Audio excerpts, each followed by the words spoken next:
10 meses antes de morrer, a princesa Diana manda para o seu melhor amigo, o seu ex-mordomo, Paul, uma carta selada dizendo, abre aspas, ele está planejando a minha morte. Um acidente de carro, um problema nos freios e uma lesão na cabeça. Um traumatismo craniano, né, gente? Para que o seu caminho esteja livre para ele se casar com a Camila. 10 meses antes de morrer, ela manda essa carta para seu amigo. Sejam muito bem-vindos ao nosso Cinderela no Divã e também no Doutora Sabrina Ferrari. Hoje vamos dar início a um quadro novo aqui no canal, Crimes Reais Não Solucionados. E para vocês que amam crimes reais, eu decidi trazer este que ainda é um grande enigma, um grande mistério não solucionado. A morte da princesa Diana. Quem matou Diana? Ou o que matou Diana? Quando Diana e o príncipe Charles se conheceram, ela tinha 16 anos e ele 29. E nessa época, ele já estava engajado naquele seu longo e mal resolvido romance com a Camila Parker Bowles, que era casada com um dos melhores amigos de Charles.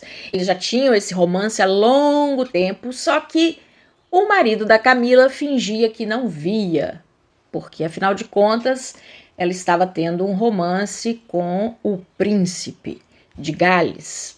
Desde o começo, Charles não foi honesto com a Diana.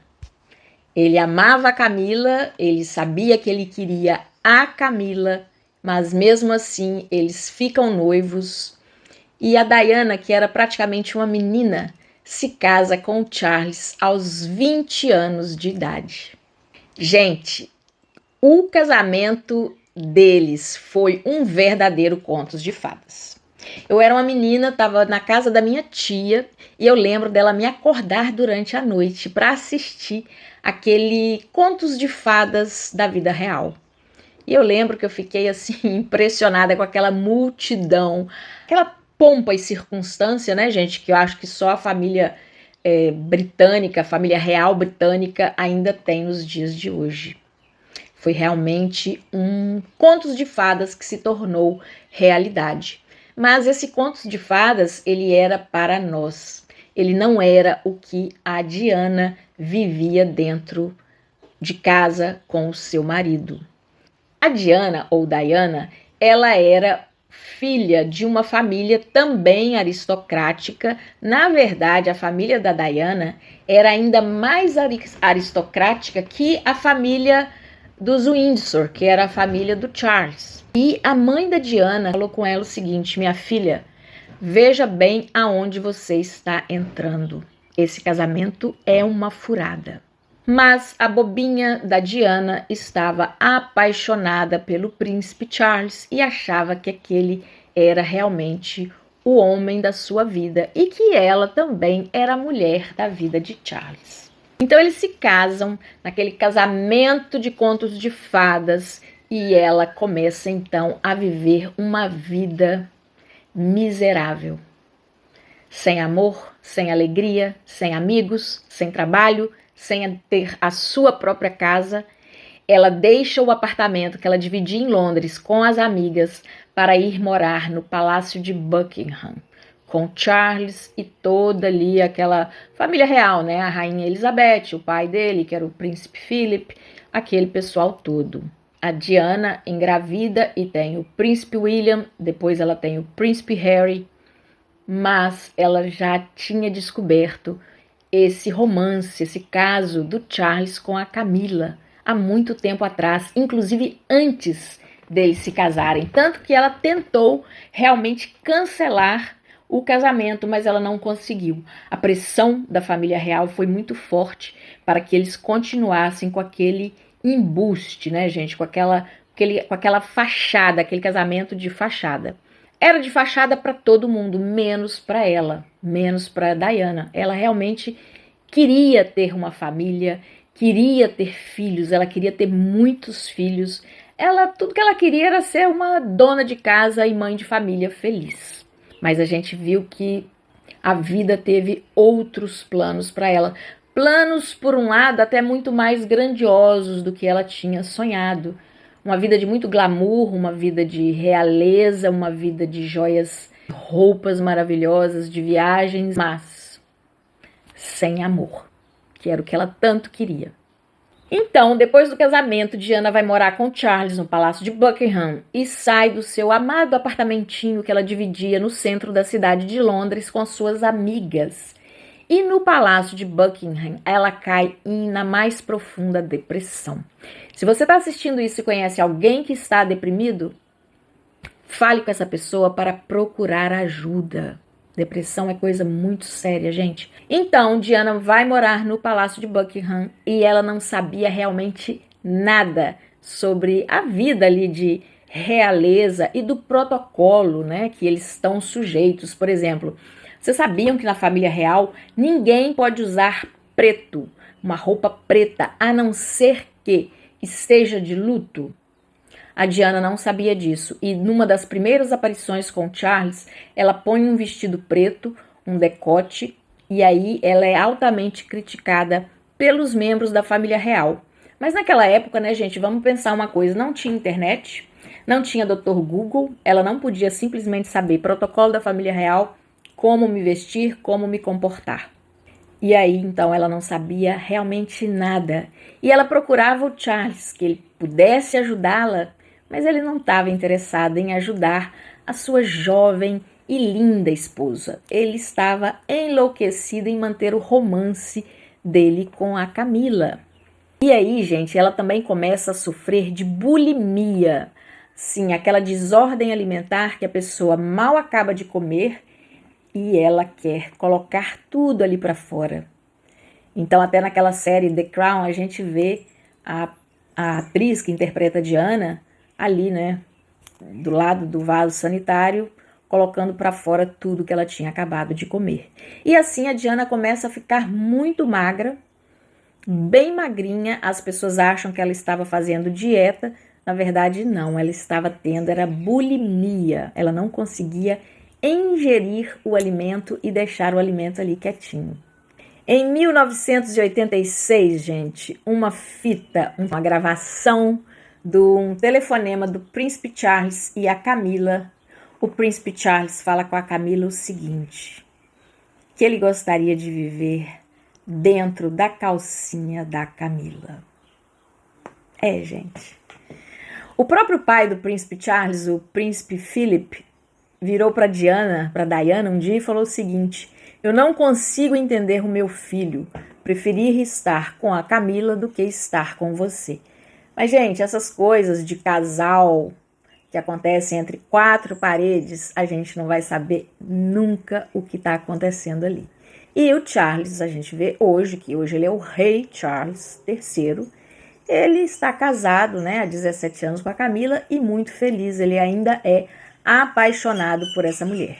Em 86, a Diana tem que ouvir isso na verdade ela não ouviu, na verdade ela viu escrito nos jornais, em rede nacional por toda a Grã-Bretanha, o Charles se declarar dessa forma para Camila, falando que ele gostaria de viver dentro da calcinha dela.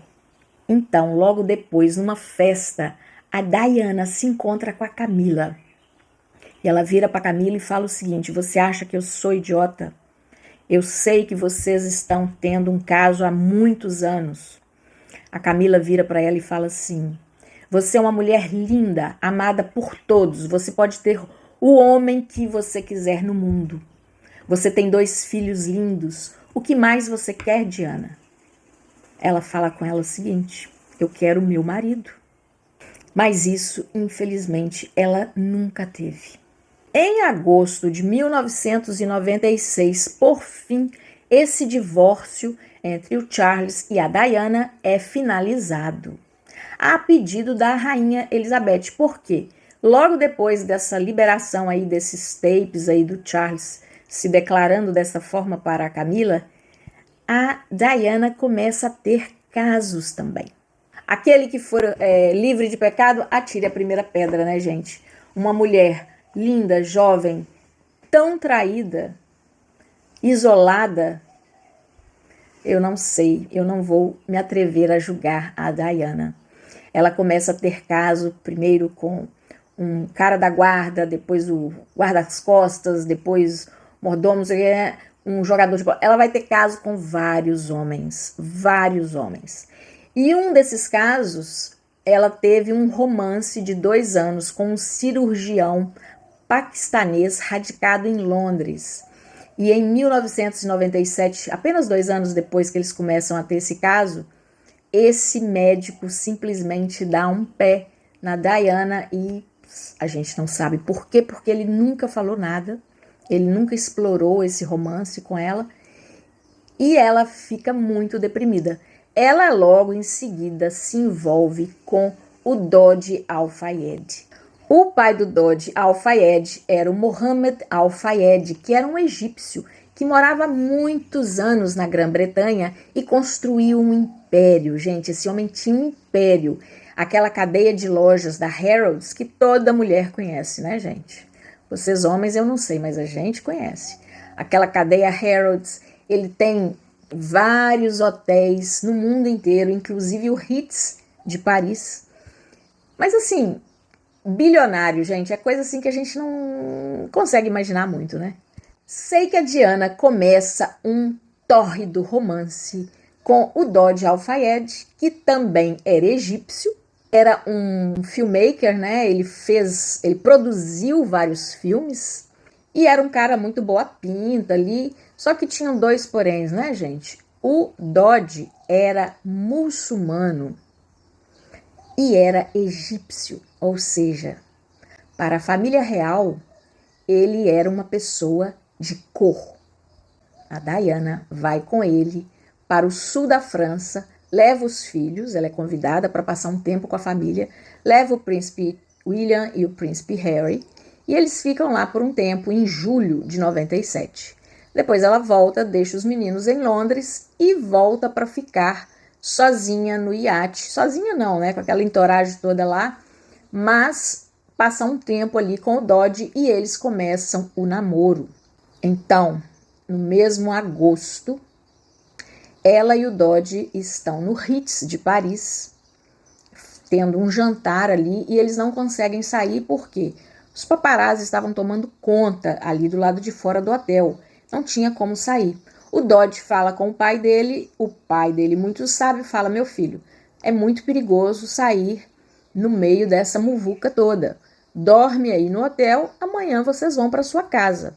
Então o Dodi fala assim: boa ideia, pai, vou fazer isso. Anos depois, o Mohammed Al-Fayed, pai do Dodi, fala que ele não sabe por que o filho mudou de ideia. Mas a gente ficou sabendo. O Henry Paul, que era o chefe da segurança do Hotel Ritz, membro da segurança dos Al-Fayed, o Mohammed, o pai do Dodi, gostava muito dele. O Henry Paul, ele tinha trabalhado no MI6, que é o serviço de inteligência da Grã-Bretanha. Então, o Mohammed confiava muitíssimo no Henry Paul.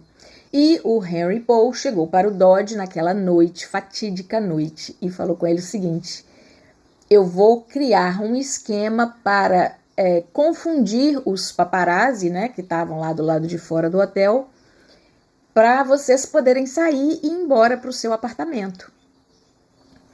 E ali alguma coisa aconteceu, alguma conversa entre o Dodi e a Diana, eles mudaram de ideia e resolveram não dormir no hotel. Resolveram voltar para casa, o apartamento que o Dodi tinha lá em Paris. O Henry Paul, junto com um guarda-costas da Diana, a Diana e o Dodi entram no carro, um Mercedes, e deixam o hotel. Mas eles são notados pelos paparazzis. Aquela perseguição maluca começa e o carro, a Mercedes, bate num dos pilares do túnel chamado Alma Marceau, em Paris. A Diana morre aos 36 anos de idade. O Dodi Al-Fayed e o Henry Paul, que era o motorista do carro, também tem morte quase imediata. O segurança da Diana não morreu, ele conseguiu ser resgatado com vida e depois de ser atendido ele conseguiu sobreviver. A Diana, ela foi resgatada com vida e ela estava consciente, gente, ela estava falando. Mas assim que ela entra na ambulância, o estado de saúde dela piora muito e ela chega viva ao hospital, passa por uma cirurgia de 2 horas e depois de 2 horas ela morre. Aos 36 anos, Diana morre e deixa o príncipe William, com 15 anos na época, e o príncipe Harry, com 12 anos. O que aconteceu que ainda causa todo esse burburinho em relação à morte da princesa Diana? Em primeiro lugar, gente, nunca ficou claro o que causou o acidente. Algumas pessoas falam que a polícia francesa revelou que o Henry Paul, que era o motorista do carro, estava com um nível de álcool no sangue 3 vezes acima do permitido pela legislação francesa e também que havia sinais de medicamentos controlados no sangue dele. Outras teorias falam que, como o Henry Paul havia sido um agente do MI6, ele secretamente continuava trabalhando para eles e estava ali no Ritz unicamente com o propósito de passar informações dos hóspedes valiosos para o MI6. Então, essas perguntas continuam assombrando as pessoas. O que causou, na verdade, esse acidente? Por que a Diana, resgatada ainda com vida, se a Diana tivesse usando o cinto de segurança, gente, ela não teria morrido. Ela teria um olho escuro ali, ela ia ficar machucada, ela ia ter quebrado um braço, ela ia ter quebrado algumas costelas ali, mas ela não morreria. Ela teria se salvado. Mas então, as perguntas que nos rondam são: quando acontece o acidente, a primeira testemunha desse acidente foi um francês chamado Patel. Esse rapaz, quando ele vê o acidente, ele liga imediatamente para a polícia e pede socorro. Mas a polícia não chega. Esse rapaz também, gente, disse que não havia paparazzi ao redor do carro. Ou seja, que o carro não estava sendo perseguido por paparazzis. Outra coisa, gente, por que apenas 4 horas depois desse acidente, um carro da prefeitura de Paris chegou ali e jogou detergente em tudo ali e limpou o túnel sem deixar um detalhe sequer desse acidente naquele túnel? Aquilo ali era uma cena de crime. Ela deveria ter sido isolada, correto? Mas não foi. Por que a polícia de Paris também não consultou os especialistas do tráfego, né, do trânsito ali, para saberem qual era a opinião deles a respeito do acidente? Outra coisa, gente, que é chocante de saber. O acidente aconteceu a apenas 4,5 quilômetros, mais ou menos, do hospital. A ambulância da Diana demorou 1 hora, quase 1h30, para chegar nesse hospital. Por que uma ambulância demora 1h30 para chegar a um hospital que está a 4 quilômetros? Não é estranho? Aí eles falam o seguinte, que na lei francesa é diferente, que a lei francesa é diferente da lei da Grã-Bretanha, que a lei na Grã-Bretanha é o seguinte: se acontece um acidente aqui, as pessoas são recolhidas e levadas imediatamente ao hospital. Segundo a legislação francesa, as pessoas são socorridas pelos paramédicos ali ainda no lugar do acidente. E que a ambulância demorou 1h30 para chegar nesse hospital a 4 quilômetros dali, porque estava atendendo uma parada da Diana nesse percurso. Agora, eu vou dizer para vocês, eu já trabalhei anos fazendo resgate e a ambulância não para a gente fazer o resgate. A gente continua trabalhando dentro da ambulância e o motorista da ambulância vai a todo vapor para o hospital. Então, como médico, eu vou dizer isso para vocês. Muito estranho. Tudo bem você fazer o primeiro atendimento ali no lugar, mas é para isso que servem as ambulâncias. A gente faz o atendimento das vítimas dentro da ambulância, enquanto a ambulância está voando literalmente para os hospitais. Então, a ambulância da Diana demorou 1h30, gente, para chegar no hospital. E isso fez toda a diferença. Fiquem comigo que eu vou contar para vocês por quê. Talvez se a Diana tivesse sido imediatamente levada para o hospital, ela tivesse viva ainda. Essa primeira testemunha, esse homem francês, o Patel, que chegou lá na hora do acidente, ele não tinha sido ouvido, gente. Ele não foi ouvido. Ele foi ouvido meses depois do acidente. A polícia disse que ele não foi claro ao dizer aonde havia acontecido o acidente e que eles entenderam que esse cara havia falado túnel de Armand Marceau. E ele disse túnel de Alma Marceau. Esse rapaz, quando ele deu o depoimento dele, ele foi algemado e trancafiado. Outra coisa, gente, muito triste que aconteceu. Assim que os fotógrafos chegaram no local do acidente, a Diana ainda estava viva e ao invés de socorrê-la, eles ficaram ali fotografando o carro e não prestaram ajuda nenhuma. Então, gente, se a Diana tivesse sido operada 1h antes, provavelmente faria muita diferença. O que dirá 2 horas antes. Se essa ambulância demorou 1h30 para chegar nesse hospital, essa foi a diferença de vida e de morte dela, porque ela estava sangrando. Ela estava sangrando internamente. A legislação britânica diz o seguinte, que toda pessoa que é de nacionalidade britânica que morre em algum outro país que não seja a Grã-Bretanha, essa pessoa merece ter a sua morte investigada. Isso não aconteceu com a Diana. Gente, a mulher mais famosa do século XX, a pessoa mais fotografada do século XX, não teve a sua morte investigada no mesmo ano do acidente. Eles demoraram quase 6 anos para investigar o que aconteceu ali, gente. Vocês não acham isso muito suspeito? Eu acho. Eu acho muito suspeito. As primeiras pessoas acusadas da morte da princesa Diana foram os jornalistas. 7 jornalistas foram presos, acusados de assassinar a Diana porque eles não socorreram ela ali imediatamente.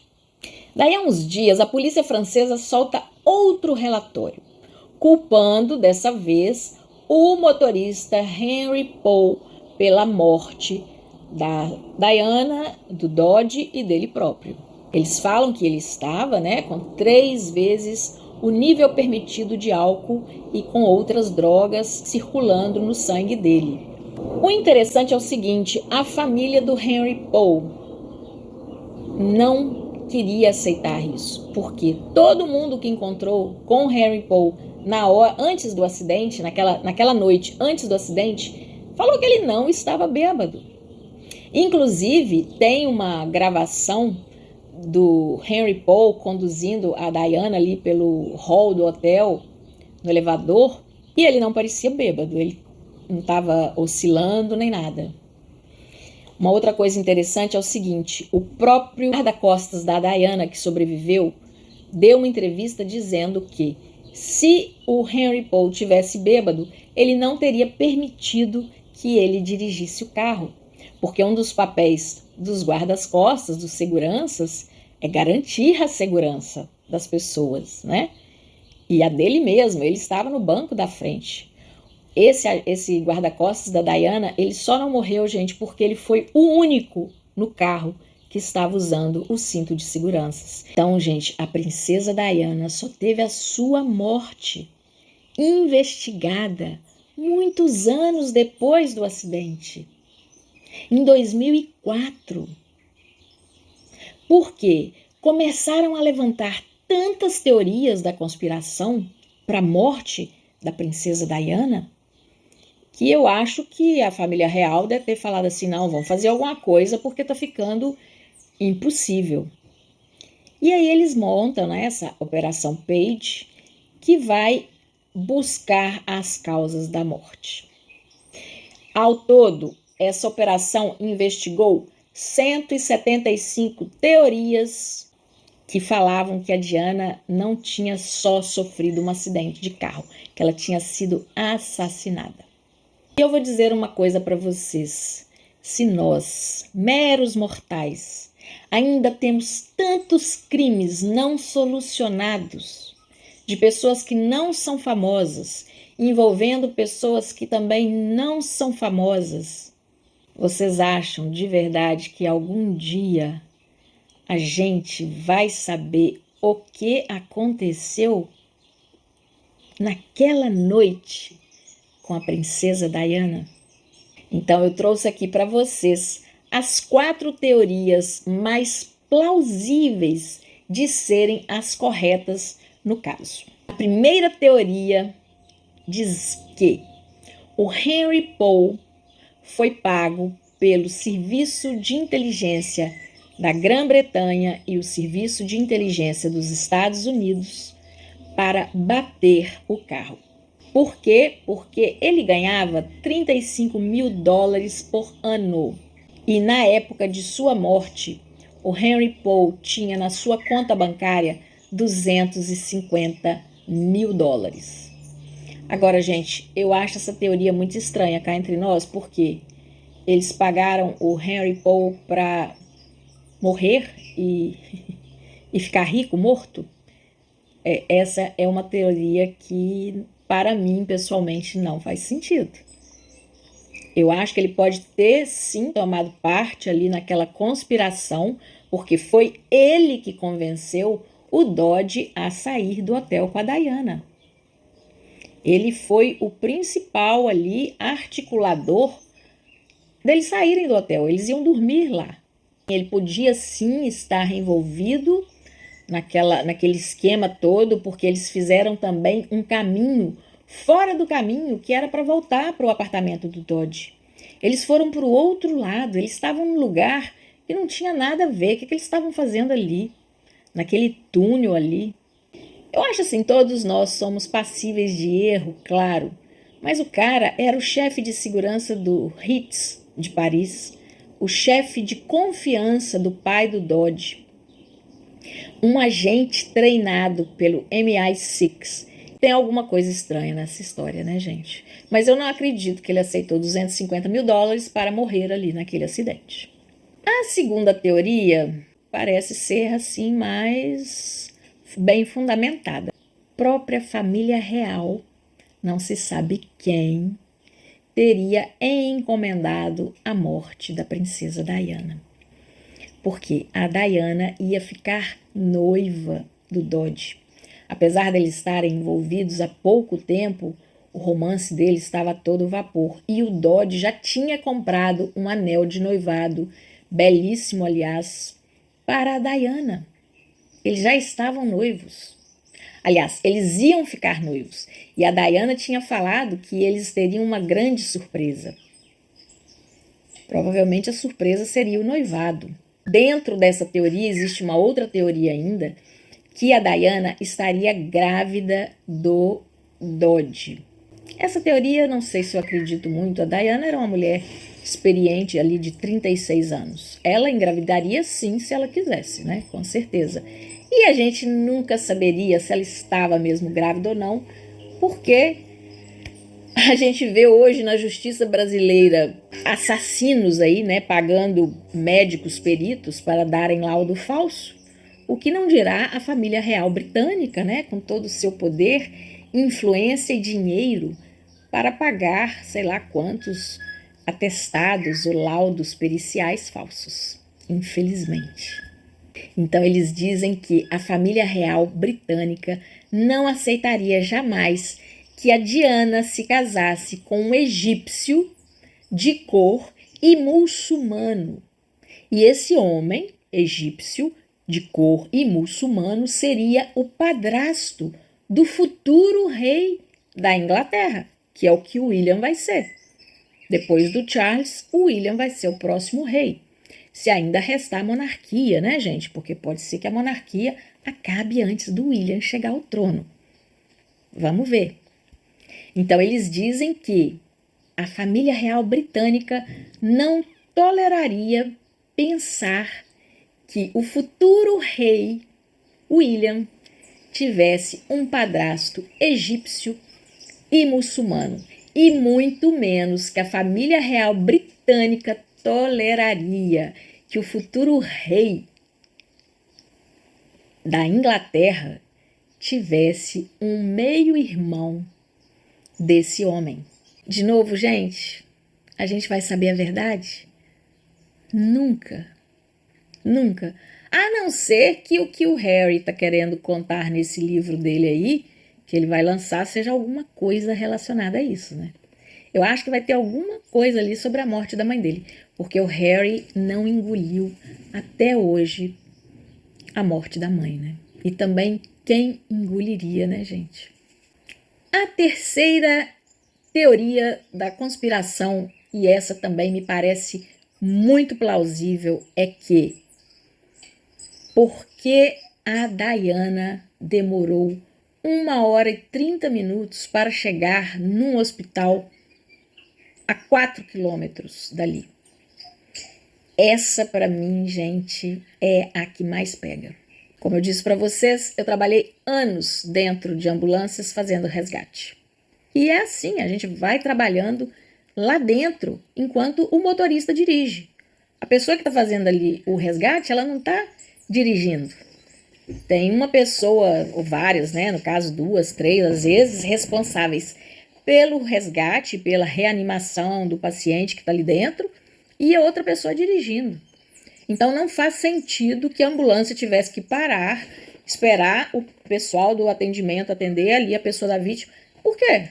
A ambulância não é para isso. A ambulância é justamente para transportar o mais rápido possível a vítima do local de acidente até o próximo hospital. E a quarta teoria, gente. A Diana previu a sua própria morte. Como eu comecei o vídeo aqui para vocês, apenas 10 meses antes de morrer, ela escreveu aquela carta lacrada para o seu melhor amigo, pediu que ele colocasse aquela carta em segurança, porque se alguma coisa acontecesse com ela, a pessoa mencionada por ela na carta seria o responsável direto por sua morte. O nome dessa pessoa foi grifado. O amigo da Diana grifou, rabiscou, rasurou o nome. A gente não sabe de quem ela está falando. Eu tenho as minhas suspeitas. E por que a Diana teria esse pressentimento, ou melhor, esse medo de que alguma coisa acontecesse a ela? Porque uns anos antes, o Barry Maneker, que havia sido um guarda-costa dela e que ela depois teve um caso com ele, esse cara foi assassinado. Eles cortaram ali o freio do carro dele e ele morreu ali no acidente. E depois descobriram que o acidente havia sido provocado. Então, nessa carta, ela menciona que ela sentia que aqueles anos eram os anos mais perigosos de sua vida. Especialmente aquele ano que ela estava se relacionando com Dodi Al-Fayed. um egípcio e muçulmano. Você quer saber o que eu acho? Eu acho que essas 4 teorias aqui que eu trouxe para vocês, elas funcionam muito bem juntas. Se a Diana morresse, seria muito mais fácil para o Charles se casar com a Camila? Claro que sim.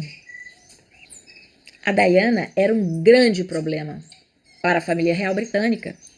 Ela não gostava de seguir ali os protocolos. Ela vivia dando manchetes, ela vivia dando entrevistas. Ela tinha soltado um livro que tinha sido uma bomba, tinha caído como uma bomba na família real britânica. Eles gostavam de ficar tomando susto com ela? Claro que não, gente. Eles são um povo muito acomodado, que tem ali tudo garantido. Eles querem ter uma vida ali que nada os incomode, que nada os afete. Não é verdade? A única coisa que a gente sabe com certeza é que naquela noite de agosto de 1997, aos 36 anos de idade, a princesa do povo, a princesa Diana, morreu. E nos deixou um pouco órfãos, né? Então, gente, o que ficou definido pela Operação Paget é que, infelizmente, a princesa Diana morreu por causa desse trágico acidente.